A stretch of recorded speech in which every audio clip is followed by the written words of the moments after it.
So I just saw the Academy Award nominees for Best Picture. Great. The Oscars have been embarrassing themselves to an impressive degree in the past few years, but I still intend on watching them, if only to make fun of them. For the past few years, I've been doing an Oscars live stream commentary on my Twitch channel. Now, obviously, I don't actually stream the Oscars on my Twitch channel, and you have to find your own way to watch them, but I can stream my reaction to the Oscars, which you can play along if you're interested. I try to go into these things as informed as possible, so I've been recently trying to catch up on all the Oscar films I haven't seen. I've still got plenty to go for each category, and there's some that are literally impossible for me to see right now, but I did manage to catch all of the Best Picture nominations, so I figured you guys would be interested in hearing my thoughts on them. First off is A Star is Born. This is nominated for 8 Oscars, and I personally think that it only really deserves 3 of them. Bradley Cooper did an amazing job, so he totally deserves his acting nomination. The song Shallow, that was nominated for original music, is actually pretty great. It's nothing really innovative or experimental, but it's really catchy and well written overall. The sound mixing in this film was also really well done, so this is a nomination that I can understand. There was a very fine attention to detail towards the sound in this film, especially during the live music performances. Lady Gaga did a good job acting, but it definitely wasn't close to the best of the year. She's essentially getting this nomination because people didn't know she could act at all, I guess. Sam Elliott did a really great job, but again, I don't think it deserves the nomination. The cinematography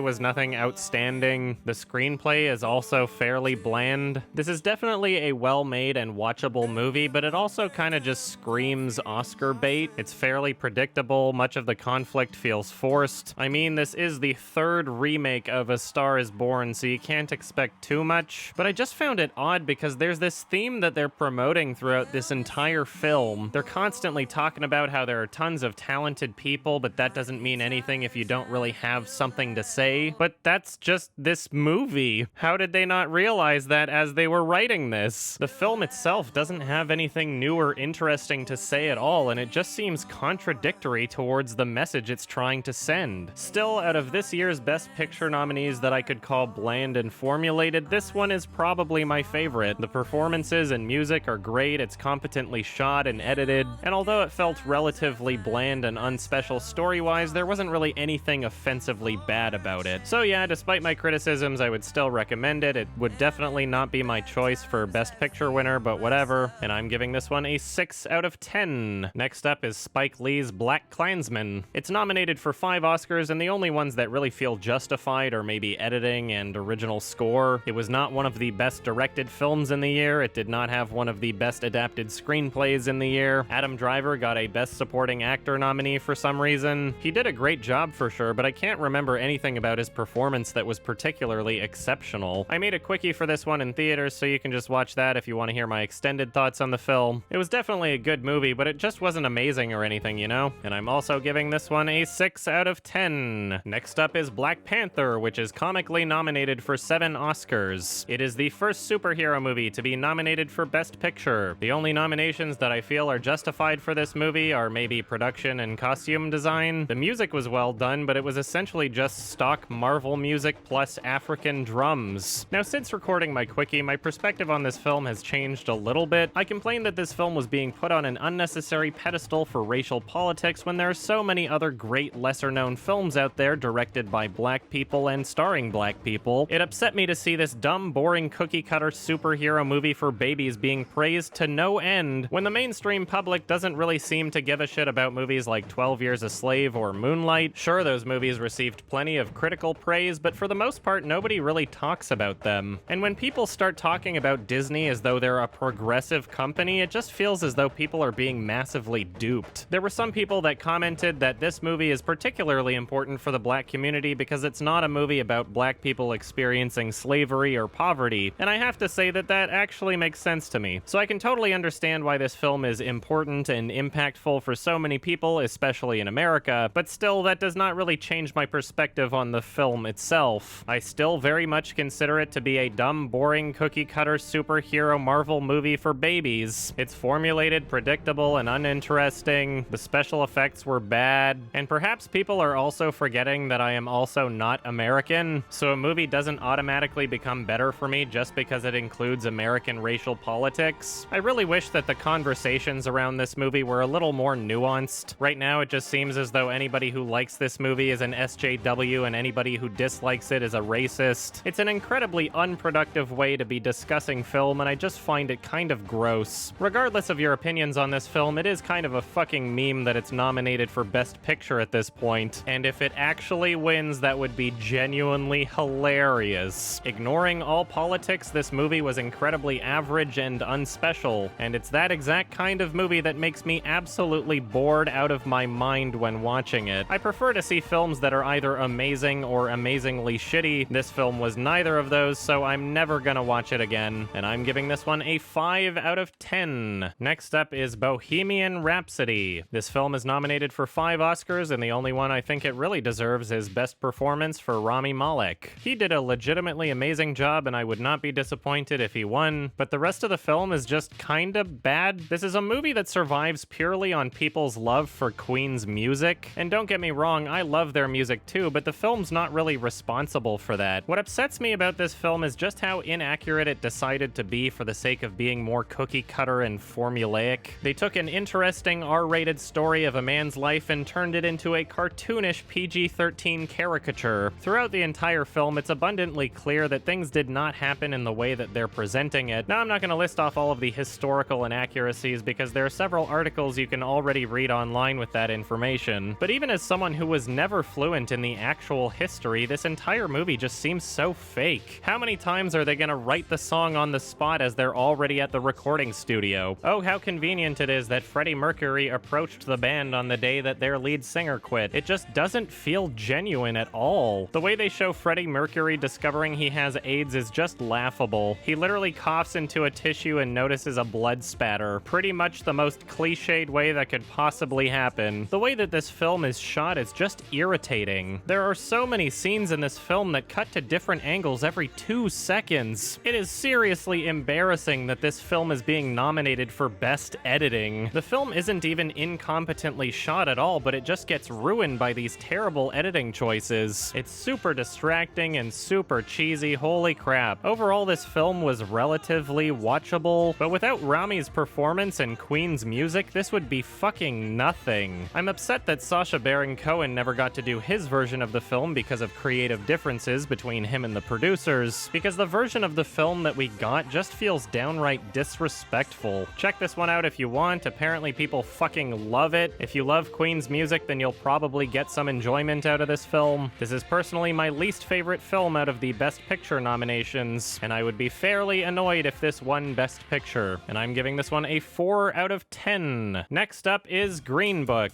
Yet another cookie-cutter Oscar bait movie. This is not a terrible film, but it is also not a great film. The movie is presented with very little nuance, and the story is predictable as fuck. It is nominated for 5 Oscars, and the only one I think it deserves is Best Actor for Viggo Mortensen. Maybe Mahershala Ali's nomination as well, but Viggo's performance was pretty exceptional in comparison. This entire movie is just so fucking obvious and transparent. Once you've seen the first 10 minutes, you know exactly what the entire movie is gonna be. You could literally watch a 5-minute segment from anywhere in the middle of the movie, and yet you've seen the whole movie. It's super repetitive, and we're essentially just being shown the same scenes over and over. This is yet another movie that does not have anything new or interesting to say. It is not a terrible movie to experience, and if you're into sappy, feel-good bullshit, then you might love it, but there really wasn't much special about this film at all. The cinematography was bland and boring. The music was overbearing, overused, and manipulative. Out of all of this year's Best Picture nominations, this is probably the cheesiest one that I've seen. It feels like a movie specifically made to appeal to the old fart Academy voters, so I guess it makes sense. I don't really have much else to say about it because despite watching it last night, I have forgotten much of it already. It is a very average and forgettable film, and I'm giving this one a 5 out of 10. Next up is Roma, a film that I actually loved. This is nominated for 10 Oscars, and I don't really have an issue with any of the nominations. I was a bit surprised by the Best Supporting Actress nomination, but she did a fantastic job, so why not? Now, I've seen this film twice already, and it is definitely a filmmaking achievement. The directing and cinematography are amazing. There is not a single bad performance. The production design is flawless, and if you're able to see this film with a high-quality surround sound setup, you'll understand why it's being nominated for Best Mixing and Editing. There is so much love and detail put into this film, and I absolutely adore it. It feels as though this film actually has a good chance at winning Best Picture, and I would not be disappointed with that at all. I also made a quickie on this film, so watch that if you want to hear more, and I'm giving this one a 9 out of 10. Next up is the newest Yorgos Lanthimos film, The Favorite, and I really loved this one as well. It is nominated for 10 Oscars, and I think that they are all well-deserved nominations. Easily one of the best screenplays of the year, easily some of the best production and costume design. Olivia Colman's performance was legitimately my favorite of the entire year. Emma Stone and Rachel Weisz were both fantastic. The cinematography was fun and interesting. It was very well edited. This is just a fantastic film overall, and I'm happy to see Lanthimos getting some recognition at this point. I made a quickie on this film as well, so I'll keep this short. I initially gave this film an 8 out of 10, and although I haven't seen it for a second time, I'm pretty confident that it will turn into a 9. So yeah, let's just say 9 out of 10, and I'll correct myself if I'm wrong about that, I guess. Yep, that seems about right. 9 out of 10. And the final Best Picture nominee for this year is Vice. It is nominated for 8 Oscars, and I only really think it deserves 2 of them. Christian Bale's performance was definitely Oscar-worthy, and the makeup and hairstyling was pretty insane. This is definitely the most boring Best Picture nominee this year. Once again, I am not American, so that might be a factor. I seriously couldn't sit through this whole movie. I didn't give a shit about anything that was happening. The directing was nothing special at all. The editing was overbearing and obnoxious. The story felt unfocused and all over the place. I honestly do not have much to say about this movie at all. I stopped watching about an hour through the film when it was clear that this was just a big waste of time. It wasn't offensively bad, it was just so fucking boring. So I guess I'm giving my rating on what I did see of the film, and I'm giving this one a 5 out of 10. Now, as you can probably guess, I feel as though this year's list of Oscar nominees is kind of a big fucking joke. There are only 2 movies that I actually give a shit about, and the rest are kind of just meh, which was the exact opposite for last year. Last year's great films included The Shape of Water, Call Me By Your Name, Dunkirk, Get Out, Lady Bird, Phantom Thread, and 3 Billboards, with the 2 meh movies being Darkest Hour and The Post. Is this because there weren't enough great films in the year, or is it because the Academy is deciding to move away from art house films to include more crowd-pleasing cookie-cutter bullshit? Last year's Oscars had the lowest viewership ratings in 44 years, so it's no surprise that they're deciding to change things up, I guess. Perhaps they should just add a most epic dank movie category so Aquaman can win something. You'd think that they would at least consider other possibilities here. I don't know, maybe the fact that you can't watch the Oscars if you don't have cable. Cable's fucking dying. You'd think that that would be a pretty big factor, right? If they want more people to watch, they could just stream it online. Even if they charged for it, I'm sure people would do it. Perhaps dedicate less time to unfunny bullshit between the awards categories. Ellen DeGeneres was not funny. Jimmy Kimmel was not funny. Kevin Hart is not funny. Maybe this year's Oscars will be more watchable considering they don't have a host. Maybe people are just sick of watching rich assholes congratulate themselves. Maybe people are sick of the forced political injections into your awards show. Maybe people are realizing that the Oscars is just one big joke. Anyway, there's obviously a few films that I felt should have been nominated for some categories, so let's go through those. Burning was one of the very best films of the year, and it at least should have gotten a Best Foreign Language Picture nominee. Check out my quickie on that film if you want to hear more about it, but long story short, it is fantastic. Eighth Grade is surprisingly not nominated for anything despite a great performance and a great screenplay. The Sisters Brothers was awesome, and there were definitely categories that it could have gotten nominated for. It definitely had one of the best scores of the year, and it was even composed by the guy that won last year. The costumes and production design easily could have been nominated, maybe even adapted screenplay. There were a bunch of great performances too, easily could have nominated one of those. Suspiria had an amazing score, amazing cinematography, fantastic editing, production design, costumes, Tilda Swinton's performance. It's pretty obvious the Academy doesn't like horror movies unless they're Get Out, so I'm not really surprised that they snubbed it, but come on. Speaking of which, Hereditary easily could have gotten a nomination for Toni Collette. Not nominated for anything once again. Climax is my absolute favorite film of the year, but it is French extremism, so I understand why they snubbed it, I guess. If they actually cared about nominating the best cinematography within a year, then this would be on it. Who knows, maybe it'll be counted as next year because it's not released in the States yet, but seriously, the cinematography in that film is fucking mind-blowing. Birds of Passage is an incredible film, and I see absolutely no reason why the Academy ignored it. This is one of the most accessible foreign language films to come out last year, and I think everybody should see it. Museo had some great editing, why wasn't that nominated nominated. They probably didn't watch it because it's a YouTube original film. Widows wasn't nominated for anything. That movie was pretty great. At least Viola Davis's performance and maybe the directing, come on. First Reformed got a screenplay nomination, but it probably should have gotten one for cinematography. Mandy had some great cinematography as well, but not surprised that they ignored that one. There's probably a bunch more that I'm not thinking of right now, but I'm just gonna leave it at that. As you can tell, this year had no shortage of great films that could have been nominated for many different categories. But this is the Oscars, so what can you do, I guess? If you want to tune in to me reacting to the Oscars this year, check out my Twitch channel linked in the description. Otherwise, there'll be an edited highlights video coming later. I'd recommend checking out last year's because it's pretty funny. Thank you for watching. Bye-bye.